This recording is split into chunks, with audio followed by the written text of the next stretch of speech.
Hello, everyone, and welcome to the Career Focus series on the Success Insight podcast. This is your host, Howard Fox.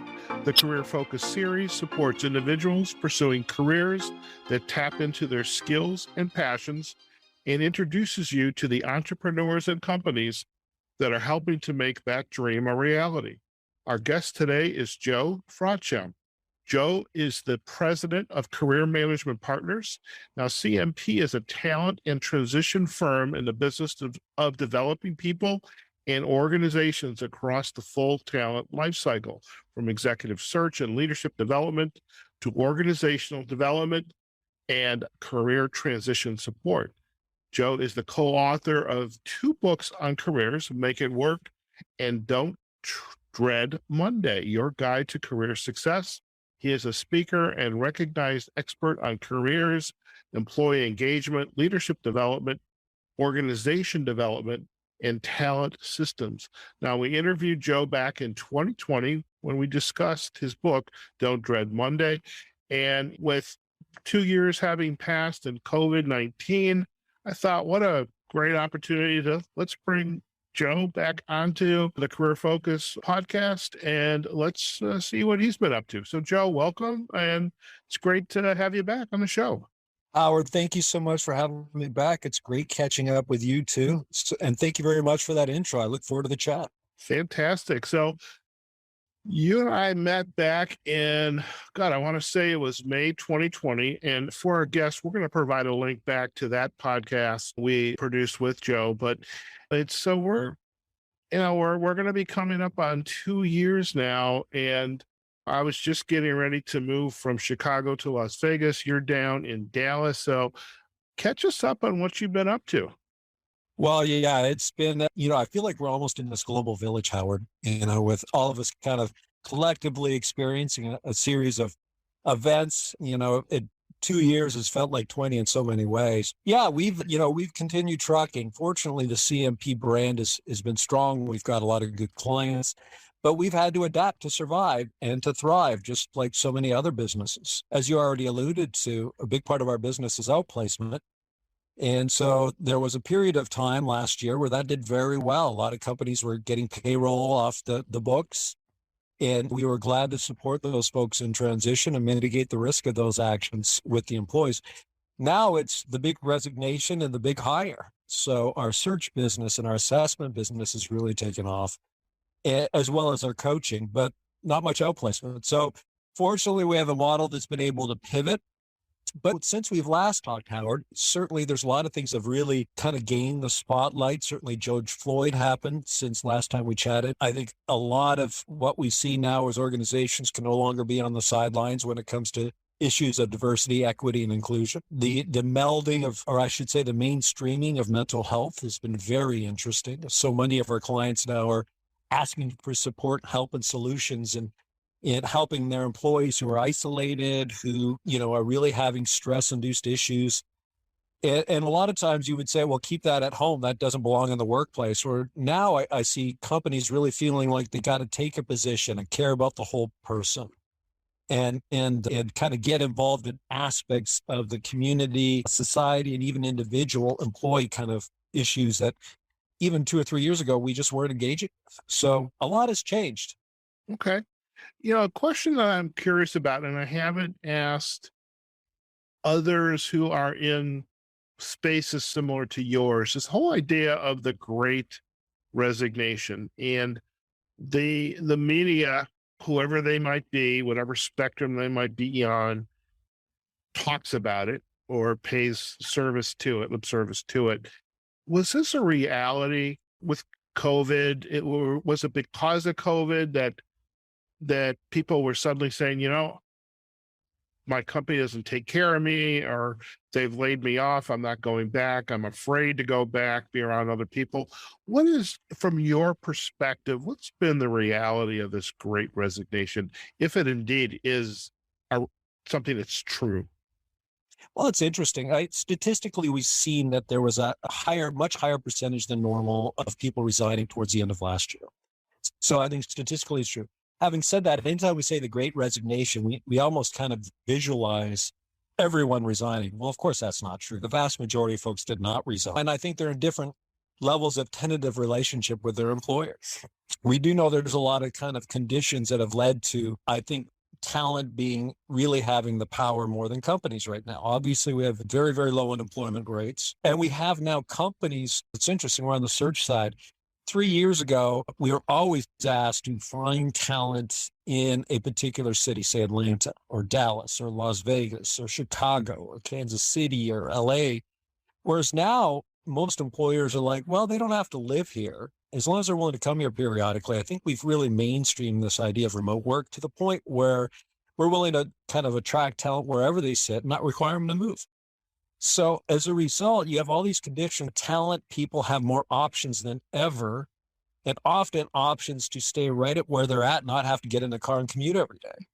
So as a result, people feeling pretty empowered, and I do think there was pent up demand, but they're also feeling pretty empowered to leave and go to their next. Now, there's a couple of things we've also seen just as meta trends, even beyond the data, which I think is interesting. One is people just aren't retiring anymore. It's really interesting. We do a lot of executive outplacement and career transition support. And I almost every person I talk to that's really at that stage and even has the ability financially to retire, don't want to retire. They want to keep a toe in it. They want to do board work, volunteer work, consulting work, buy a franchise. Everyone wants to keep a toe in it. These days of like getting the golf clubs, moving to the villages and golfing for 20 years before I die just don't seem to be happening. People really are kind of wanting to stay in the game. And we also see from a transition standpoint is a lot of times when people do transition forcibly or otherwise outside of a company, their next gig might not be a full-time gig. The gig economy is very real. And there's a lot of this rent to own where people are taking kind of 6-month assignments where the employees see each other, see if they like each other first. So let's kind of date before we get married sort of thing. So those are some of the meta trends that we're at least seeing in the market. Do you find that the companies, in whether they're, medium-sized, large, and I don't know exactly how you defined that, whether it's around headcount or revenue, do you find that some companies were better able to pivot to create this work from home environment with perhaps a requirement you have to go into the office every once in a while, but they were able to pivot and do it successfully so that they have become potentially a preferred employer versus others that say, okay, you have to be in the office. There's just no way around it. And I don't think we're necessarily talking about the essential workforce because that's totally different, I believe. Yeah, it's interesting. There was wide disparity as far as our companies really adjusted and adapted to COVID and how it worked in their workplace. We saw regional differences, in complete honesty. I'm not taking the position one way or the other, but we definitely saw some states where they're still at home and other states where they've been going to work for 6 to 8 months. And that's, quote, the norm, whatever that is for that state and that city. So we see obviously local mandates and so on that are highly variable. We got 50 different states, and within that, even large cities handling it differently. So I don't think there is kind of one approach. What I do see though, is that every company had to, I love the old adage, and I say it in my company all the time, and I didn't come up. Of course, it's Darwin's quote, right? And it's not the fastest and smartest, but the most flexible or adaptive that survive and thrive. And those that pivoted have tended to survive and thrive in the midst of COVID. We saw it within restaurants, those that had curbside pickup, those that adjusted their menu, those that did meal kits, those that had delivery option that actually worked, those that had drive-through, maybe went to double lanes with drive-through. Those that pivoted quickly tended to thrive. And I know a number of our clients did that. Those that didn't pivot have really had a challenge, right? And so that's what's been interesting. Now, when you get into kind of your initial question there, which is how do you treat employees during COVID? What has evolved, at least in our observation, is a couple of key success factors. One is beyond whether they had them come into work or when they had them come into work or not. Those companies that did the best job, and so far have done the best job with COVID, are the ones that truly, genuinely put the employee first, not profitability first, the employee first. We have one healthcare system here in Dallas that we do a lot of work with. And their CEO literally had a 20 to 30-minute town hall every day virtually, talking about the newest updates, what they've learned, taking questions. And so he's become a hero, honestly, because he was so responsive, so employee first. And they do have people coming in now, even to the office, non-essential workers, but people have bought in because they understand the rationale, they get the why. The communication was so amazing, and it was so caring, and it was so employee first. Then there's other companies where the communication was lacking, the empathy was lacking. And so when you ask them to do something like come into work, they resisted. The change wasn't managed very well. So it really, really did highlight where did leaders step up, build trust, build rapport, put the employee first and their needs first, and where didn't they? And even those companies that are kind of asking the same thing of the employees, based on whether the leaders did that or didn't that, we see a lot different levels of engagement and willingness to work with the employer on that. So those are some of the things that we've seen relative to COVID. Okay. An area, and I don't know how much you can speak on this, and is the topic of mental health, because from my vantage point, we are in some areas in similar industries. I do career development coaching. Occasionally I'll do some career transition coaching and outplacement. And within the development space, there has been a mental health concern as people having to work from home, being isolated. Maybe they still have kids who can't get into daycare, because I think daycares have really hurt because the rules, whether it's state and local or federal rules, or about bringing kids into that kind of an environment. I mean, I feel bad for teachers, and I feel bad for like the daycare centers, those kinds of businesses. But I think the mental health of the employee has really taken a turn for that. From my perspective, there's a concern, because the folks that have to work from home, that have to make these adjustments, they need help. Do you find that the companies that you're working with, are they also addressing the mental health aspect? Some are, a lot are, but not all are. And I'm glad but of course you have to watch it, right? I mean, there is this kind of fuzzy line between one's personal life and one's professional life. So some of the good things I've seen in the area of mental health, as far as companies playing a more active role, there was some training that we offered, actually a couple of them, but one in particular I'm thinking of right now, where was signs to look for, where your employees might really be having some challenges, and not, what to say, what you can't say, and what's appropriate, what is appropriate, and what resources are there and available. What we found is, isolation is very real for a lot of employees. Even my own firm, we have a number of our employees who are in the high risk. So we told them they absolutely have no expectation of coming into the office. We are glad for them to work and operate virtually.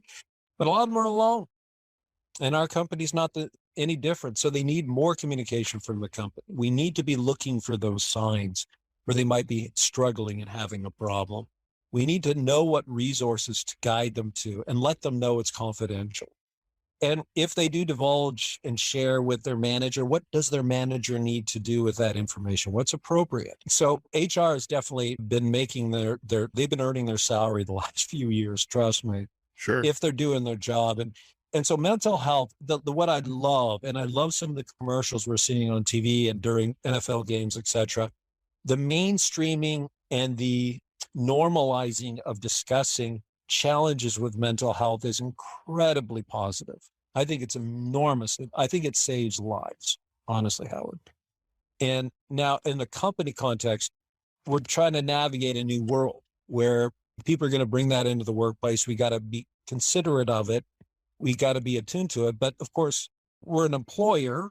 You're not there. There's a line there you can't cross. And where is that line is something I think we're all trying to figure out right now. Do you have a sense that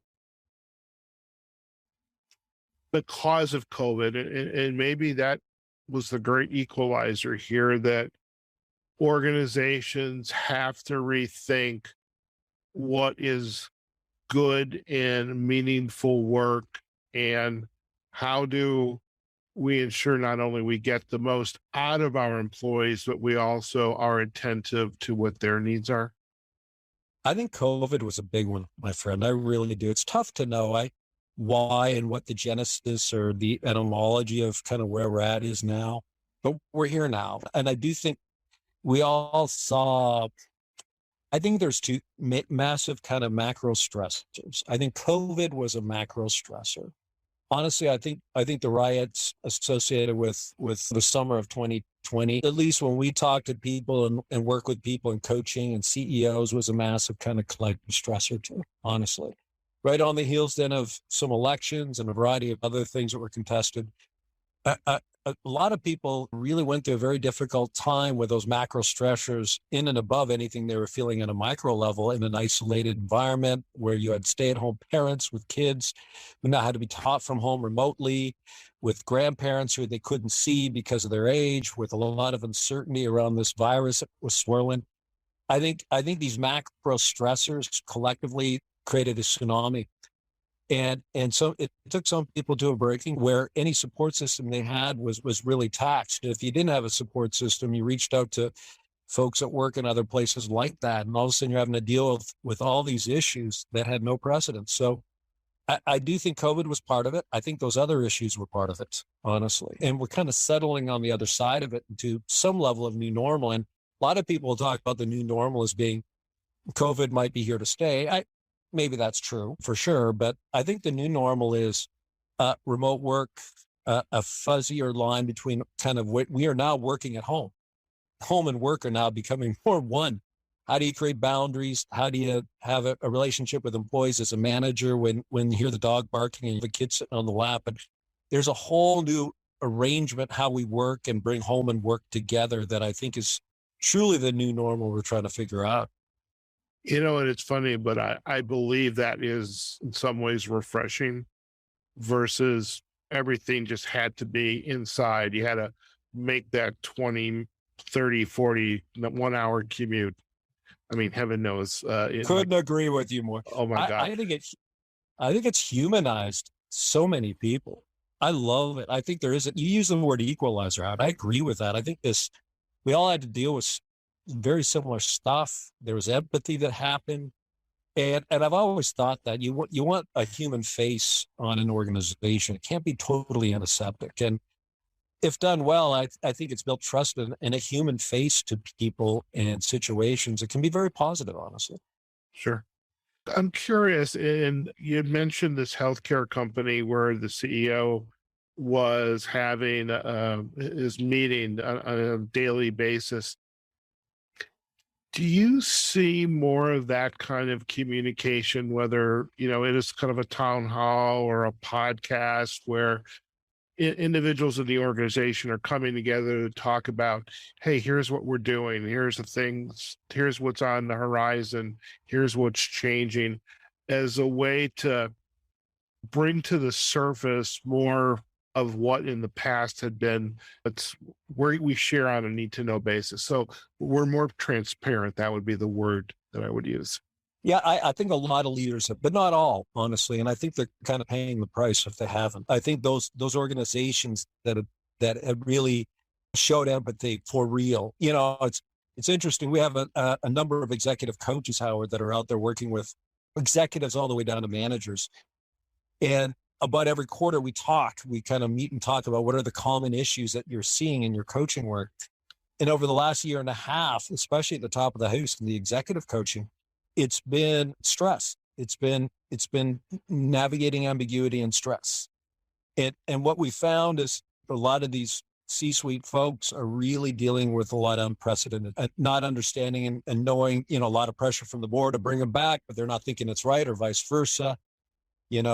With now they're having to take a stance on things that they're not sure they agree with.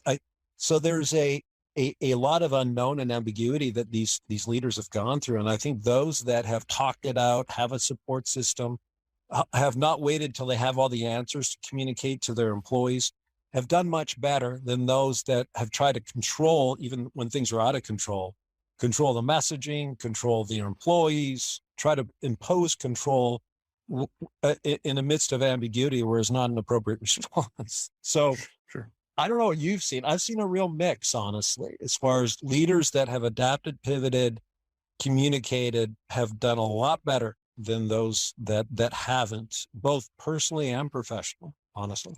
I think, you kind of quoted Mr. Darwin, and I think his philosophies, his beliefs are definitely out there to be seen today. I mean, we have to adapt, and we also have to understand, how do we take care of ourselves and the community.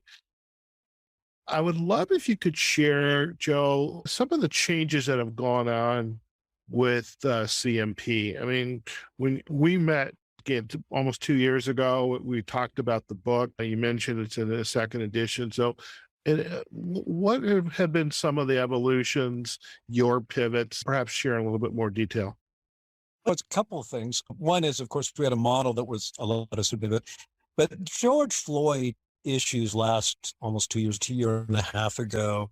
We're a minority and women-owned firm. Mary Joe Frodsham, my wife, owns 51%. I own 49%. We are the largest minority and women-owned firm in the United States that supports a full talent life cycle.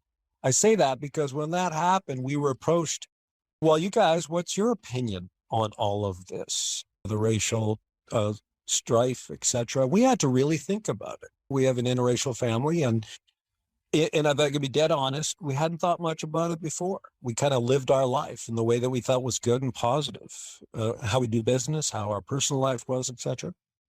And what we realize is our passion has and always will be helping people, especially the underrepresented communities. And so we put a huge effort over the last 2 years into building the world's first ever Latino career assessment. In fact, if you go to latinocareerassessment.com, you'll see our launch out there. It's using the validated assessment science that honestly we've been using with companies for 20 years and applying that to the Latino cultural script and narrative, and really building a set of tools at a very, very low price. We probably won't make money on it, and that's okay.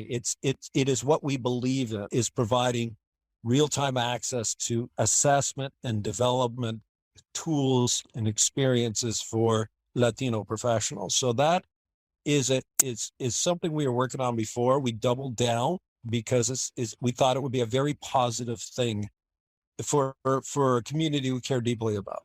So that is a big part of kind of what we're launching and doing.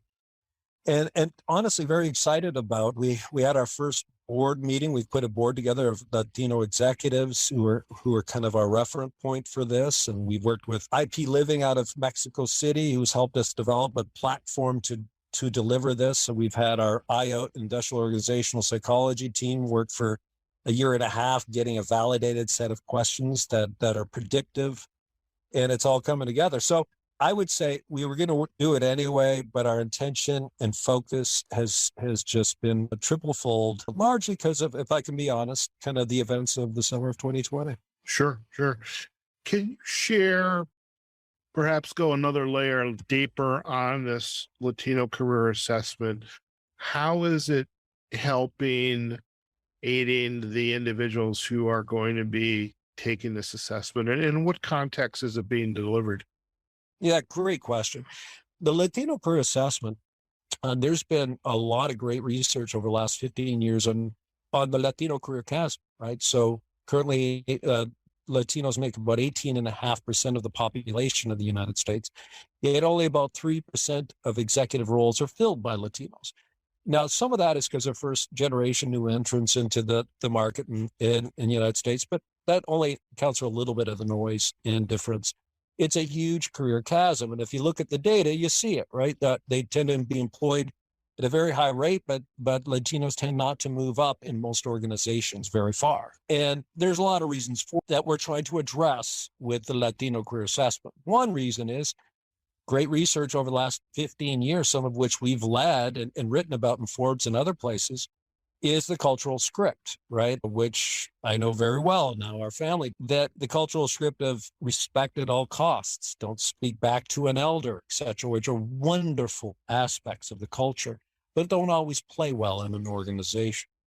And then, of course, there's, as a leader, how do I engage my Latino talent, knowing just a few key and important aspects of their cultural narrative? So we have an assessment out there that Latino professionals take that costs literally in the $60 range. And what they get is a report that gives them, based on our research, a very clear, intuitive snapshot of their strengths and areas that they can focus on to be effective and successful in their career. And then a complete development guide on specific actions and activities to actually address those. So right now, there's a lot of great Latino leadership programs out there. Often they cost, though, anywhere from $5,000 to $20,000. You need AT&T and big companies like that we work with to sponsor you. This one will give you a quality development experience for way under $100. So it's accessible to all. And we have retail individuals that will take it. We also have companies who have enterprise resource groups, Latin pathways groups, et cetera, that are bringing that into the company to help that population. Excellent. Before we kind of end the conversation today, I'm curious about, given your background, your wife's background, and all the type of work that you're doing. And we talked a little bit about the trends due to COVID and the post-COVID reality. Are there any new careers or perhaps work that we used to do and took for granted, but now it's on the front burner and it's really making a difference today?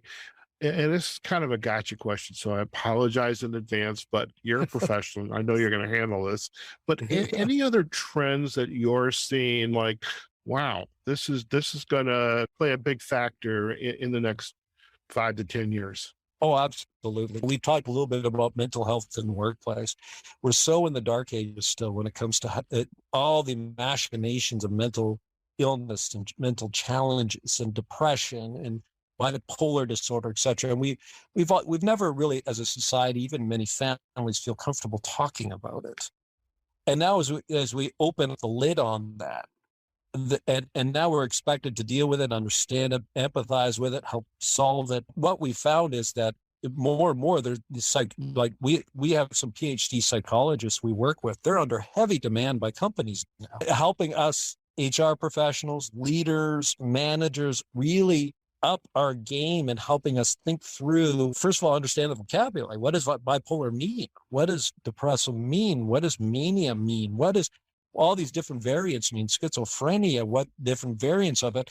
Having just some threshold of understanding of all that, and then how to navigate that. Part of it is, okay, train us. But the other one is we need a referent person in companies who managers, HR can go to and say, okay, we have this one unique issue with this employee. Help us think through what the smartest and most productive thing to do is. So to answer your question, one thing that people who have a little bit more knowledge and sophistication in dealing with mental health in the context of organizations are under huge demand right now. I think they will continue to be. And they usually have some sort of clinical psychology background or something now deployed to help leaders be a safe path for leaders, an outlet for leaders, and help managers better manage their people against this kind of mental health imperative. I think that's one that's probably here to stay. Kind of whatever you call that role in companies, it's happening. Sure. I can totally track with what you've just been sharing. Given your background and the firm's background and the services and the products that you make available to your clients, when you are working with someone in a transition space or whether it's a voluntary or involuntary, or perhaps you're invited to speak to a local university about career development, what advice, Joe, would you give to the individual about the future of meaningful employment? Oh, I think great question. And we get asked that all the time. And I got a couple of very strong opinions that I think are more true than ever. I mean, we both quoted Darwin now, right? It's not the fastest and smartest, but the most adaptive that survive and thrive. I think there's no more true than careers right now. It's funny, I was in front of a group at a large healthcare system, a different one than the individual I shared before. And there, it was a very tenured set of professionals. It was about 15 or 16 in the small group I was talking to. And I asked them, and they're all tenured. They'd all been out of college at least 15 years. I said, how many of you are in a job that you knew even existed in college? And nobody. I think we all have to have career improvisation. We all have to not be rigid. We have to really take it in, learn, think. Might not be a full-time gig. You might be a series of kind of part-time, gigs. You might, like me, have kind of a spiral career where you do 2 or 3 different things through the course of your career. And all of that is okay. So I do think those that are flexible, those that are adaptive, those that know what they love to do and always stay contemporary and deliver service and excellence to their company, I think will do much better than those that need some sort of certainty and clarity. They need, when I interview folks, even in our firm, and they say, well, how many years before I'm a manager? I go, I don't know. Is that important to you? Yeah, because I want to be a manager before I'm 30. I don't know that that's a great answer. And maybe that will work somewhere else, but most companies, I can't guarantee you that. I think that's the wrong question. You need to go in with a learning attitude and know that the world will change in ways that none of us can predict. And there spells opportunity if you're adaptive, if that makes sense. Sure. One thing that I've also learned and appreciate is this, talk about adaptability, is whatever we do, whether it is full-time, part-time, a series of, for the sake of a better word, side hustles, whatever. Sure. We are on a path of continuous professional development, whatever that might be. Because if we stop, we risk being blindsided to the point where our skill, our expertise, what we bring to the table is no longer relevant because things have just changed so fast. So we have to have that continuous professional development. I totally agree with you, Howard. I think more than ever, getting the learning, the certifications, going left, learning about yourself, and building your network very aggressively, making sure that you build really, really thoughtful, smart relationships inside and outside of the company, within your areas of focus, within your industry, within the geographies you want to be in, I think is more important than ever, honestly. Sure. Listen, Joe, before we head out, I want to make sure if our listeners want to learn more about you, your work, CMP, the Latino Career Assessment, where are the best places for them to go? Yeah, thank you for asking. Career MP, our website is www, obviously, career, M as in Mary, P as in Paul.com. So careermp.com. And then Latino Career Assessment is latinocareerassessment.com. And feel free to reach out to me. There's a way to contact me on either one of those websites. And I'm I always try to check and be responsive. Glad to continue the conversation. Fantastic. And we'll provide, obviously, the backlinks to careermp.com and latinocareerassessment.com. And of course, on your LinkedIn profile as well. So, Joe, it's been a pleasure to have you come back onto the podcast. We've kind of rebranded it a little bit because we took all of our career episodes and made it a series. So it's now the Career Focus series on Success Insight podcast. And I would love for this to be perhaps a yearly event, just kind of having you back on and seeing what you've been up to. And we both have a passion for helping individuals, whoever, if it's coming out of college, high school for that matter, or a transition within their career, or perhaps a plan B afterwards, finding meaningful work that they're happy to do every day. Because heaven knows there's no place if we're not satisfied. I mean, that's, I think, what's been relevant for me in COVID is really, we have to take care of ourselves, our family, and our community. We can't do this, not care about the people around us. So thank you. Oh, I couldn't agree. Howard, way to pivot and adapt yourself as far as the rebranding, my friend. You're living it. Way to go. Fantastic. Well, listen, stay on the line for a second. We're going to do a quick close, and then you and I can have a final chat. Okay? You betcha, man. Thanks, Howard. Very good.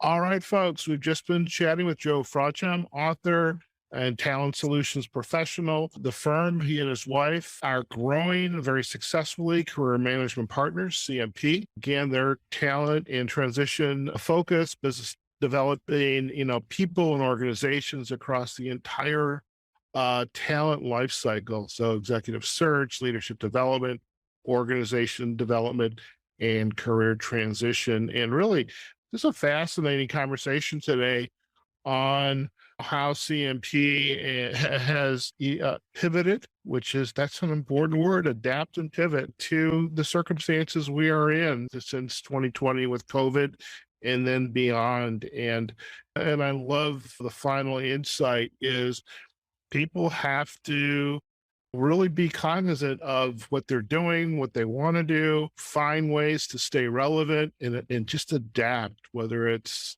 going on to get some more education, certifications, new trainings. And the future of work is not necessarily going to be that full-time job. It could be a series of part-time gigs. You might just have a part-time job and then decide you're going to do something else. So the future of work is evolving and you need to adapt. So we're going to go back and find some quotes from Mr. Darwin because he's very relevant today. All right, folks, we hope you enjoyed today's episode with Joe. And on the Career Focus series on the Success Insight podcast, again, we're looking for individuals who are pursuing those career changes and the companies and entrepreneurs that are helping to make that change a reality. If you enjoyed today's episode of the Career Focus series, check us out on successinsightpodcast.com. We're also on LinkedIn and Facebook on Success Insight Podcast. And we are also on the major podcasting platforms, Apple Podcasts, Google Podcasts, Amazon Music, Audible, and especially Spotify, where we have the Career Focus series playlist. Okay, folks, wherever you are, whatever you're doing, go out there, have a phenomenal day. Take care of yourselves, your family, support your community, and we will see you on a future episode of the Career Focus series on the Success Insight Podcast. Take care now.